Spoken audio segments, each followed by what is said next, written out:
Class 12th का chapter number first relation and function करेंगे। उसके लिए आपको क्लास 11th का रिलेशन और फंक्शन क्लियर होना चाहिए।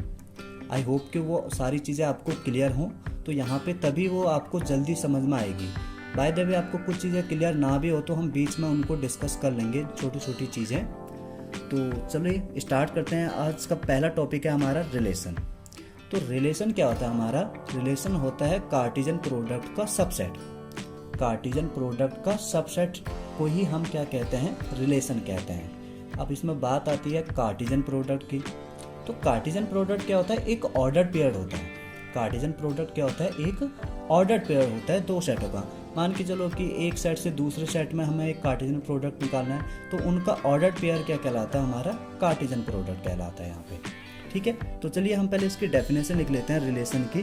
तो रिलेशन की हम डेफिनेशन किस तरह से डिफाइन कर सकते हैं? A relation R from set A to set B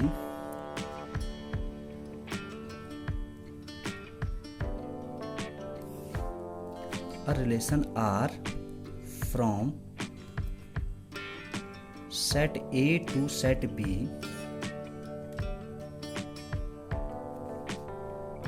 as a subset of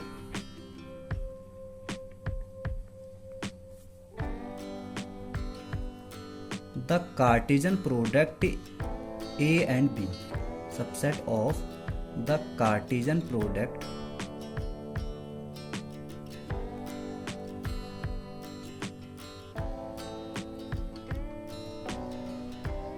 A and B. Cartesian product को हम इस तरह से डिफाइन करते हैं, इस तरह से डिनोट करते हैं, ए इंटू बी, यहाँ पे बीच में क्रॉस का। वी कैन ऑल्सो राइट,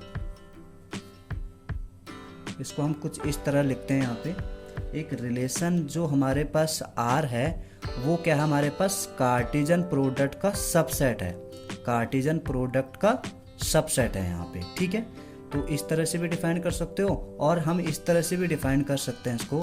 एक आर है वो कार्टेशियन प्रोडक्ट का सबसेट है, और कार्टेशियन प्रोडक्ट क्या होता है? हमारे पास एक ऑर्डर्ड पेयर होता है। ऑर्डर्ड पेयर को हम इस तरह से डिनोट करते हैं एक्स कॉमा वाई एक ब्रैकेट में, और जहाँ पे हमारा ये कहाँ बिलोंग करेगा?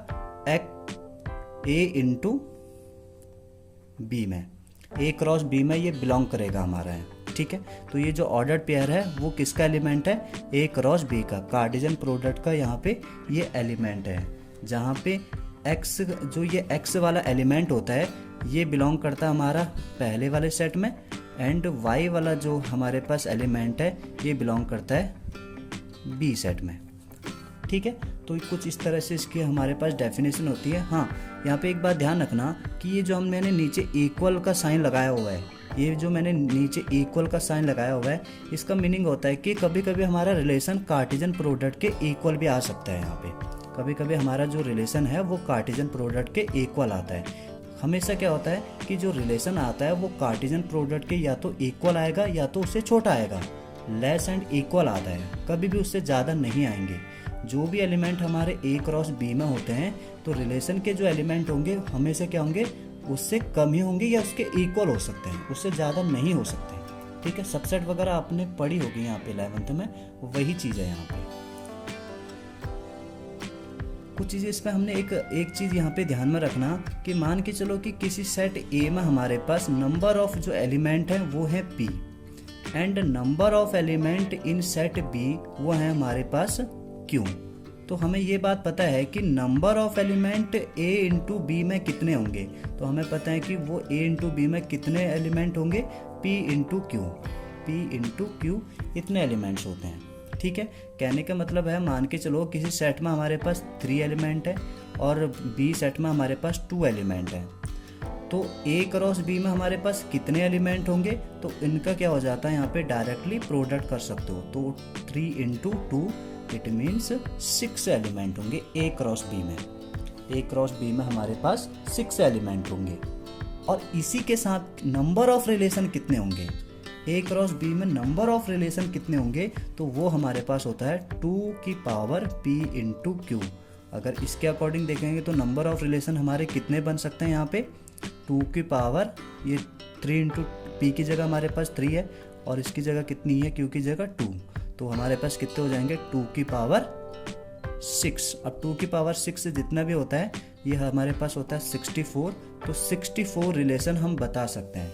किसी एक सेट में हमारे पास 3 एलिमेंट है, दूसरे सेट में हमारे पास 2 एलिमेंट है, ठीक है। तो उससे हम कितने रिलेशन यहाँ पे निकाल सकते हैं, वो रिलेशन जो बनेंगे वो 64 रिलेशन बनेंगे, ठीक है। ये थोड़ा सा एक नोट यहाँ पे डाल लेना, ये हमें थोड़ा पता होना चाहिए। अब बात करते हैं हम यहाँ पे टाइप ऑफ रिलेशन।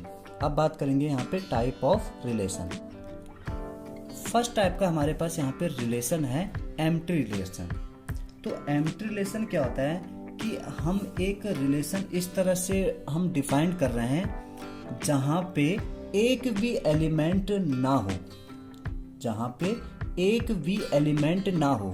यानी कि कहने का मतलब मेरा क्या है, कहने का मतलब मेरा इस तरह से है, मान के चलो कि हमारे पास कोई सेट ए है, ठीक है, उसमें एलिमेंट है ए बी सी, और सेट जो बी है उसमें एलिमेंट है 1 2 3, ठीक है। यहाँ पे कुछ इस तरह से रिलेशन होगा कि जो सेट ए के एलिमेंट हैं वो बी से रिलेटेड नहीं होंगे, बी से रिलेटेड नहीं होंगे, ठीक है।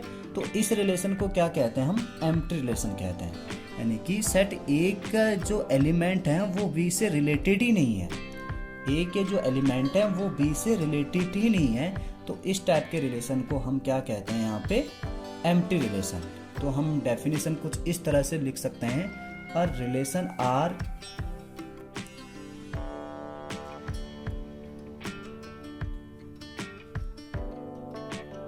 From A to B is said to be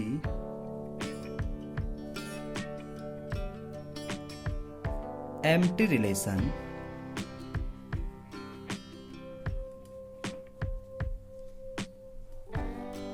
if no element of A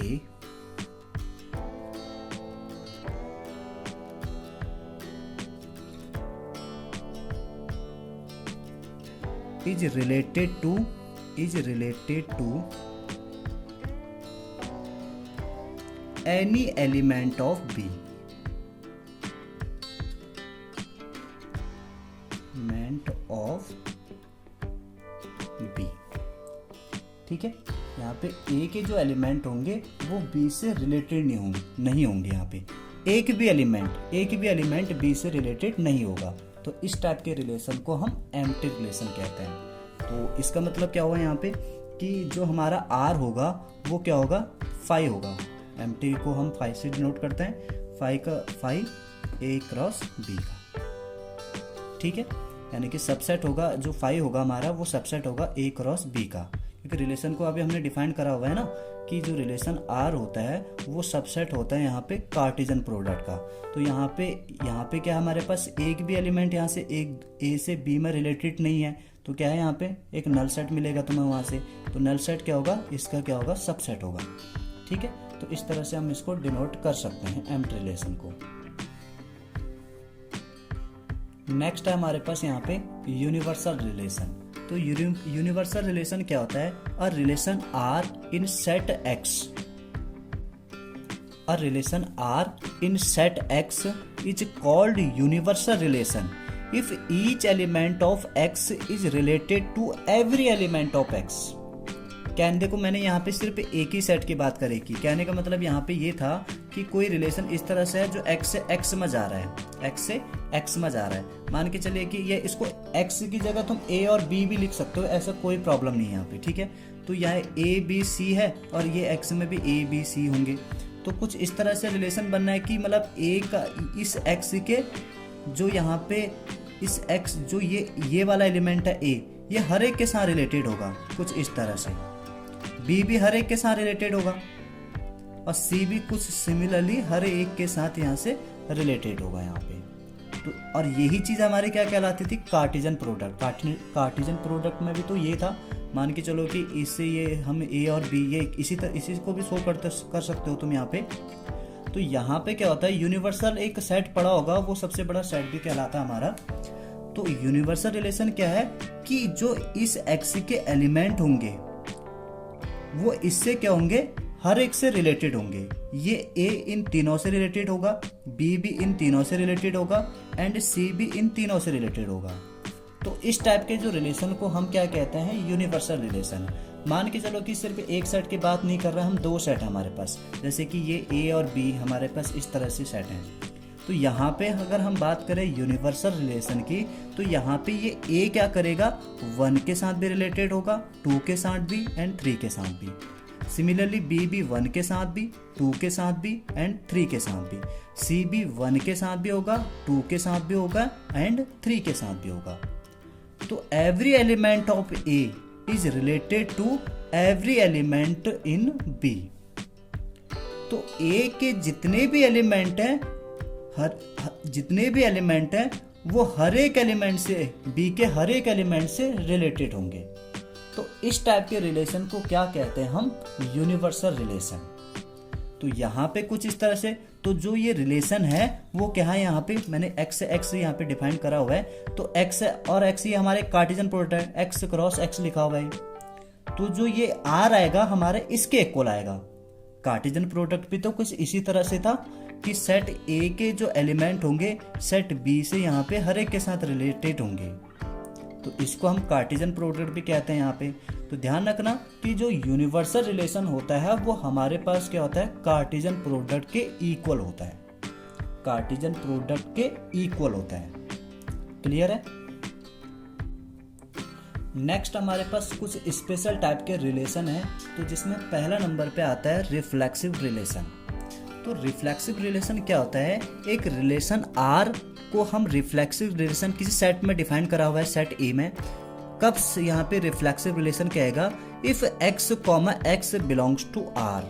ठीक है, कहने का मतलब क्या है, मान के चलो कि मेरे पास कोई सेट A है जिसमें एलिमेंट बिलोंग कर रहे हैं 1 2 3। ठीक है, और हमारे पास कुछ इस तरह से रिलेशन डिफाइंड हो गया, कुछ इस तरह से किसी फंक्शन का यहाँ पे रिलेशन इस तरह से डिफाइंड हो गया। मान के चलो कि उसमें कुछ इस तरह से ऑर्डर्ड पेयर आ रहे हैं, कुछ इस तरह से 2, 2, 3, 3 एंड 2, 3। ठीक है, तो यहाँ पे उसने क्या करा है कि x, x belongs to R for all x belongs to A। x हमारे पास एक सेट का एलिमेंट है। तो यहाँ पे मान के चलो कि मैंने एक एग्जांपल लिया है, कोई सेट हमारे पास A है जिसमें एलिमेंट 1 2 3 बिलोंग कर रहे हैं। ठीक है, 1, 2, 3 बिलोंग कर रहे हैं। ठीक है, और रिलेशन कुछ इस तरह से हमारा डिफाइंड हो रहा है, 1, 2, 1, 1, 2, 2, 3, एंड 2, 3। इस तरह से हमारे पास कुछ रिलेशन डिफाइंड हो रहे हैं। तो यहाँ पे देखो x, x belongs to R for all x belongs to A। तो यहाँ पे जो रिफ्लेक्सिव रिलेशन ये तभी कहलाएगा जब 1, 1 बिलोंग करना चाहिए इस R में, 2, 2 भी बिलोंग करना चाहिए इसी R में, एंड 3, 3 भी बिलोंग करना चाहिए इस R में। अगर इस तरह से कुछ हमें रिजल्ट मिल रहा है इस R के अंदर, तो हम तभी कह सकते हैं कि ये रिलेशन जो R है ये रिफ्लेक्सिव कहलाएगा, अदरवाइज ये रिफ्लेक्सिव नहीं होगा। तो हम यहाँ पे देख पा रहे हैं कि 1, 1 भी बिलोंग कर रहा है, 2, 2 भी बिलोंग कर रहा है एंड 3, 3 भी बिलोंग कर रहा है। तो A के जितने भी एलिमेंट थे उनके करस्पॉन्डिंग जो ये इमेजेस बननी है, मतलब उस तरह से रिलेशन हमें मिल रहा है। 1 का 1 के साथ भी सो रहा है, 2 का 2 के साथ एंड 3 का 3 के साथ भी। तो इस टाइप के रिलेशन को हम क्या कहते हैं, रिफ्लेक्सिव कहते हैं। चलो एक एग्जांपल और ले लेते हैं। मान के चलो कि मेरे पास कोई सेट A है, इसमें element A, B, C belong कर रहा है, और इससे एक रिलेशन R डिफाइंड इस तरह से है, A, B, A, B, C, कुछ इस तरह से हमारा एक रिलेशन आ रहा है। यहाँ पे कुछ इस तरह से हमारा एक रिलेशन आ रहा है। तो यहाँ पे हमारे पास एलिमेंट क्या है, A में A, B, C। तो A भी इस R में बिलोंग करना चाहिए, B भी बिलोंग करना चाहिए, C भी बिलोंग करना चाहिए इस R में, तभी हम इसको रिफ्लेक्सिव कहेंगे, अदरवाइज ये रिफ्लेक्सिव नहीं होगा। ठीक है, तो हम देख पा रहे हैं यहाँ पे A तो बिलोंग कर रहा है, ठीक है। दूसरा B भी हमारा बिलोंग कर रहा है, बट C इस R में बिलोंग नहीं कर रहा है, C इस R में बिलोंग नहीं कर रहा है। तो इसका मतलब क्या होगा, ये रिलेशन हमारा रिफ्लेक्सिव नहीं होगा, ये वाला रिलेशन हमारा रिफ्लेक्सिव नहीं होगा। तो A के जितने भी एलिमेंट हैं ए के अंदर जितने भी एलिमेंट हैं तो उनकी सेम इमेज बननी चाहिए, इस टाइप का। जैसे इसमें ए बी सी है तो इसमें ए कॉमा ए भी बिलोंग करना चाहिए, बी कॉमा बी भी बिलोंग करना चाहिए एंड सी कॉमा सी भी बिलोंग करना चाहिए। अगर ऐसा नहीं हो रहा है तो ये हमारा रिफ्लेक्सिव रिलेशन नहीं कहलाएगा। ठीक है, तो ध्यान रखना, ऊपर वाला तो हमारा रिफ्लेक्सिव रिलेशन है बट ये वाला हमारा रिफ्लेक्सिव रिलेशन नहीं है। आई होप कि ये आपको क्लियर हो गया होगा रिफ्लेक्सिव रिलेशन। नेक्स्ट है हमारे पास सिमेट्रिक रिलेशन। तो देखिए यहाँ पे इसकी डेफिनेशन क्या कह रहा है। एक relation R defined on set A, a relation R defined on set A is said to be symmetric. ये सिमेट्रिक कब कहलाएगा? इफ x, y बिलोंग कर रहा है आर में, this implies that y, x भी हमारा आर में बिलोंग करना चाहिए। अगर x, y आर में बिलोंग कर रहा है तो उस केस में y, x भी हमारा आर में बिलोंग करना चाहिए for all x, y belongs to a। अगर इस तरह की कंडीशन हमें उस आर में दिखाई दे रही है तो उसी को हम क्या कहेंगे? सिमेट्रिक रिलेशन कहेंगे। अब देखो कि कुछ किस तरह से, मान के चलो कि फिर सेट वही ऊपर वाला ले लेते हैं हम, ये 1, 2, 3। ठीक है, यहाँ से मैं एक रिलेशन आर इस तरह से कुछ डिफाइन कर रहा हूँ। जैसे मान के चलो कि 1, 2 है, 2, 3 है, 2, 1 है एंड 3, 2 है। तो इस टाइप का हमारे पास कुछ एक रिलेशन है, इस टाइप का कुछ हमारे पास एक रिलेशन है। तो देखते हैं कि ये सिमेट्रिक कब कहलाएगा। तो देखो हमारे यहाँ पे देखो सॉरी 1, 2 हमारा यहाँ पे बिलोंग कर रहा है। जैसे 1, 2 हमारा इस आर में बिलोंग कर रहा है तो इसके अपोजिट क्या है? y, x। जैसे x, y हमारा आर में बिलोंग कर रहा है तो y, x से भी आर में बिलोंग करना चाहिए, ये इसकी कंडीशन थी। अगर 1, 2 आर में बिलोंग कर रहा है तो उस केस में हमारा 2, इसी आर में दिखना चाहिए। तो हाँ दिख रहा है भाई मुझे यहाँ पे 1, 2 है, 2, 1 भी है। तो एक तो ये पेयर हमारा कंप्लीट हो गया, इसके अपोजिट हमें चीजें मिल गई। ठीक है, दूसरा क्या है? 2, 3 भी इस आर में है तो इसका अपोजिट क्या होगा? 3, 2। तो 3, 2 भी इसी आर में होना चाहिए। यहाँ पे ये भी दिख रहा है, यहाँ पे ये भी दिख रहा है। तो इस केस में हम इस आर को क्या कहेंगे? सिमेट्रिक कहेंगे। इस केस में इस आर को क्या कहेंगे? हम सिमेट्रिक रिलेशन कहेंगे। तो इस टाइप के मान के चलो कि तुम्हारे पास डिफरेंट टाइप के ऑर्डर पेयर हैं, 3-4 ऑर्डर पेयर हैं, तो उनके अपोजिट भी हमें क्या कहते हैं? 3-4 ऑर्डर पेयर दिखने चाहिए। जैसे 1, 2 है तो 2, 1 भी होना चाहिए, 2, 3 है तो 3, 1 भी होना चाहिए, 3, 2 भी होना चाहिए। जो कुछ भी होंगे यहाँ पे, तो इस टाइप के रिलेशन को हम यहाँ पे सिमेट्रिक रिलेशन कहते हैं। अब एक रिलेशन मान के चलो कि मैंने इसी से डिफाइन करा हुआ है 1, 2, 2, 1, 2, इसी को थोड़ा आगे बढ़ा रहे हैं 2, 3, 3, 2, 1, 1। मान के चलो कि एक रिलेशन हमारे पास ये है। ठीक है, अब यहाँ पे देखते हैं कि ये सिमेट्रिक है या नहीं। 1, 2, 2, 1। ठीक है भैया, ये तो ठीक है। 2, 3, 3, 2 ये भी बिलोंग कर रहा है आर में। 1, 1 का अपोजिट, 1, 1 का इसका अपोजिट क्या होगा? इसका अगर हम जैसे x, y आर में बिलोंग कर रहा है तो y, x। तो यहाँ पे y, x क्या होगा? 1, 1। तो इसका अपोजिट भी क्या होगा? 1, 1। और खुद यही है, खुद इसका अपोजिट यही है। तो इस केस में भी हम इसको सिमेट्रिक कहेंगे। ये ध्यान रखना कि इसके लिए अलग ऑर्डर पेयर नहीं होगा कि 1, 1 का एक ऑर्डर पेयर 1, 1 और होना चाहिए, ऐसा कुछ भी नहीं है इसमें। क्योंकि इसका 1, 1 है तो 1, ये खुद ही अपने आप में है ना। तो इस तरह से रिलेशन को भी हम सिमेट्रिक रिलेशन कहते हैं। ठीक है, और मान के चलो कि इसी को मैं आगे और बढ़ा रहा हूँ। जैसे मान के चलो मेरे पास एक यहाँ पे 3, 1 है, मान के चलो कि 3, 1 है। ठीक है, 3 इसी को बढ़ा लिया मैंने, तो 3, 1 है। अब इसका अपोजिट 1, 3 भी इस आर में होगा तो तभी ये सिमेट्रिक कहलाएगा, अदरवाइज ये सिमेट्रिक नहीं कहलाएगा। ठीक है, देखो इसका तो ये मिल चुका है, इसका ये मिल चुका है और इसका ये खुद ही है। बट 3, 1 का 1, 3 भी इस आर में होना चाहिए था, बट वो है नहीं। तो इस केस में अब ये हमारा सिमेट्रिक नहीं होगा, अब ये हमारा सिमेट्रिक नहीं होगा। आई होप ये क्लियर होगा आपको। अगर ये क्लियर है तो आगे बढ़ते हैं। तीसरे टाइप का हमारे जो स्पेशल टाइप का रिलेशन है हमारे पास, ट्रांजिटिव रिलेशन। तो देखिए ट्रांजिटिव रिलेशन क्या होता है हमारे पास, एक relation R defined on a set A is said to be transitive, if, अब कंडीशन देखो उसकी, कंडीशन क्या कह रहा है, if x, y belongs to r, x, y belongs to r, y, z belongs to r। अगर x, y r में belong कर रहा है तो दूसरे उसमें y, z भी अगर r में बिलोंग कर रहा है, this implies that x, z भी r में बिलोंग करना चाहिए। अगर ऐसी कंडीशन आ रही है तो हाँ हम कहेंगे कि ये रिलेशन हमारा ट्रांजिटिव होगा। कहने का मतलब इसका है कि x और z ये इनका जो ऑर्डर्ड पेयर होगा वो भी r में बिलोंग करना चाहिए। अगर ये दो चीजें बिलोंग कर रही हैं तो ये थोड़ा ध्यान रखना इसमें कि अगर ये दो चीजें अगर r में बिलोंग कर रही हैं, उसी केस में ये r में बिलोंग करना चाहिए। देखिए चलो मान के चलो कि हमारे पास कोई सेट A है, उसी तरह से 1 2 3 ले लिया मैंने, सेट उसी को ले लेते हैं और उसी से मैंने एक R डिफाइन करा हुआ है, ठीक है, कुछ इस तरह से 1, 2, 2, 3 उस केस में हमारा 1, 3 या मैं 2, 3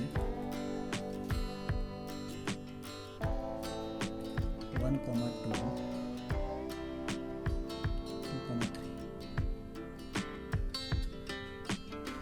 चलो इसको यहीं तक ही ले लेते हैं फिलहाल। चलो मान के चलो कि हमारे पास एक रिलेशन यहाँ से इस तरह से मैंने डिफाइन करा हुआ है, ठीक है। तो देखो यहाँ पे क्या हो रहा है, 1, 2 x, y ये बिलोंग कर रहा है, उस केस में फिर 2 से ही स्टार्ट होना, एक ऑर्डर पेयर जो होगा दूसरा वो 2 से ही स्टार्ट होगा। 2, 3 वो भी हमारा किस में बिलोंग कर रहा है, r में बिलोंग कर रहा है। उस केस में क्या होना चाहिए, 1, 3 r में बिलोंग करना चाहिए, यह हमारा r है, 1, 3 r में बिलोंग आ रहा है, ठीक है। तो ये 3 ऑर्डर पेयर तो हो गए। दूसरा देखो ये एक मैंने यहाँ पे एक एक्स्ट्रा लिया हुआ है, जैसे 2, 3 हमारा R में बिलोंग कर रहा है, ठीक है। उससे अगला वाला तो है ही नहीं यहाँ पे, जैसे 3 से कुछ कोई ऑर्डर पेयर स्टार्ट है इसमें नहीं है, ठीक है। तो ये सिर्फ ये सिंगल बच रहा है, तो इस केस में थोड़ा सा ध्यान देना, इस केस में जो ये सिंगल बच रहा है ये हमारा, इसके आगे वाला देखो कंडीशन क्या थी, अगर ये हमारा R में बिलोंग कर रहा है उससे अगला वाला भी R में बिलोंग कर रहा है, तभी हमें इसको चेक करना था। अब ये तो कुछ सिंगल है ना, 3, 2 आगे वाला तो है ही नहीं यहाँ पे, तो उसके लिए हमें ये वाली कंडीशन को अप्लाई नहीं करनी है फिर, ठीक है। ये वाली कंडीशन अप्लाई कब करनी है, जब x, y R में बिलोंग करेगा, y, z भी R में बिलोंग करेगा, तभी हम इसको देखेंगे। अगर कोई सिंगल ऑर्डर पेयर है उससे आगे वाला नहीं है तो वो रिफ्लेक्सिव होता है यहाँ पे, ठीक है। ये तो चेक करने का तब ये कब, रिफ्लेक्सिव नहीं ट्रांजिटिव, तो ये हमें चेक कब करना है, ये वाला ऑर्डर पेयर कब चेक करना है, जब ये दो चीज़ें उस R में बिलोंग कर रही होंगी। अगर कोई सिंगल ऑर्डर पेयर है तो उसको सीधा उससे आगे वाले मान के चलते हैं कि वो होंगे यहाँ पे, ठीक है। तो इस केस में ध्यान रखना, ये हमारा ऑर्डर पेयर जो ये वाला है, ये ऑर्डर पेयर के आगे वाले जो हैं वो मान के चलते हैं कि होंगे इसमें यहाँ पे, ठीक है। इस ऑर्डर पेयर को कब चेक किया जाता है, जब ये दो तुम्हारे पास होंगे। अब इसके आगे तो ये वाला, चलो ये है हमारे पास, मान के चलो ये, इसके लिए इसको तुम कंसिडर कर लो कि ये वाला है, ठीक है। उससे आगे वाला है नहीं तो मैं आगे क्यों चेक करूंगा उसको, ठीक है। तो चलो फिलहाल तो हम 3 ऑर्डर पे तो ये सूटेबल हो रहे थे, ये इस कंडीशन को सेटिस्फाई कर रहे थे, बट इसके लिए मान के चलो कि ये है, उससे आगे वाला ये तो है ही नहीं ना, इसमें उससे आगे वाला ये है ही नहीं, तो उससे आगे वाले देखने की जरूरत ही नहीं है उसको। तो साफ साफ है कि ये हमारा रिफ्लेक्सिव ट्रांजिटिव होगा, रिफ्लेक्सिव नहीं सॉरी ट्रांजिटिव, ठीक है। एक रिलेशन और ले लेते हैं, जैसे इस तरह से मान के चलो कि यहाँ पे 1, 3, 3, 2, 1, 2 ये हमारे पास है, ठीक है। तो ये भी देखो 1, 3 हमारा R में बिलोंग कर रहा है, फिर 3, 2 हमारा R में बिलोंग कर रहा है, उस केस में 1, 2 भी हमारा R में आना चाहिए, तो वो आ रहा है। तो ये वाली कंडीशन हमारे यहाँ पे सेटिस्फाई हो रहा है, तो ये भी हमारा रिफ्लेक्सिव होगा। एक ऑर्डर पेयर में कुछ और ले लेता हूँ, जैसे मान के चलो कि एक आ रहा है, एक रिलेशन आ रहा है 1, 2, 3, 2, 4 ये हमारे पास एक रिलेशन है, ठीक है, ठीक है। ये 3, 4 इसमें तो ये इस सेट के लिए है, चलो मैंने तो यहाँ पे एक और यहाँ पे 4 भी हमारे पास इस सेट के लिए है। 1,2 2,4 है, ठीक है। उससे अगले वाला देखो 1,2, फिर 2 से स्टार्ट और 2,4, उस केस में हमारे पास 1,4 भी आर में आना चाहिए था, बट यहाँ पे कोई ऐसा ऑर्डर पेयर मुझे दिख ही नहीं रहा है। तो इस केस में ये हमारा रिलेशन ट्रांजिटिव नहीं होगा, ये रिलेशन हमारा ट्रांजिटिव नहीं होगा। एक और देखो, एक और ले रहा हूँ लास्ट वाला इसमें, तो ये थोड़ा कंफ्यूजन मत होना इसमें, ठीक है, इसमें कंफ्यूज मत होना। जैसे मान के चलो कि 1,2 3,4 ये हमारे पास क्या है, एक ऑर्डर पेयर, एक रिलेशन है। मान के चलो कि कुछ तरह से ये किस सेट के लिए है, जिसमें एलिमेंट 1 2 3 4 है, क्योंकि यहाँ पे 4 एलिमेंट है ना, तो मैंने ये वाला ले लिया, मतलब 1 2 3 4, जिसमें 4 भी एलिमेंट बिलोंग कर रहा है, ठीक है। अब तुम देख लो यहाँ पे एक हमारे पास ऑर्डर पेयर किस तरह से है, 1,2 है, दूसरा ऑर्डर पेयर क्या है, 3,4 है। दोनों क्या है, डिफरेंट ऑर्डर पेयर है, मतलब कुछ इस तरह की कंडीशन कोई भी शो नहीं हो रही यहाँ पे।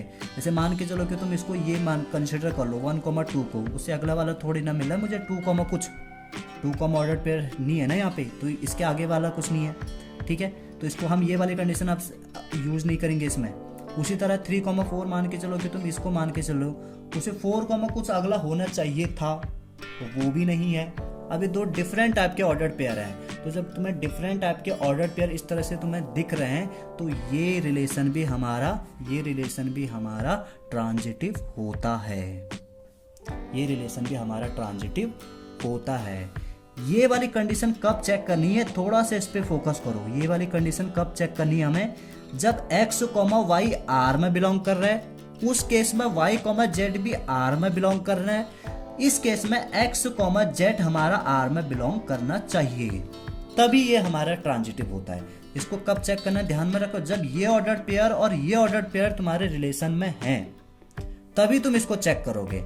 अब सिर्फ तुम्हारे पास ये सिंगल है, तुम्हारे पास मान के चलो कि ये सिंगल ऑर्डर पेयर रिलेशन में है, उससे आगे वाला कुछ भी नहीं है, तो उससे फिर इस कंडीशन को हम क्यों चेक करेंगे, जो ये डेफिनेशन के थ्रू हम ये समझा रहे हैं।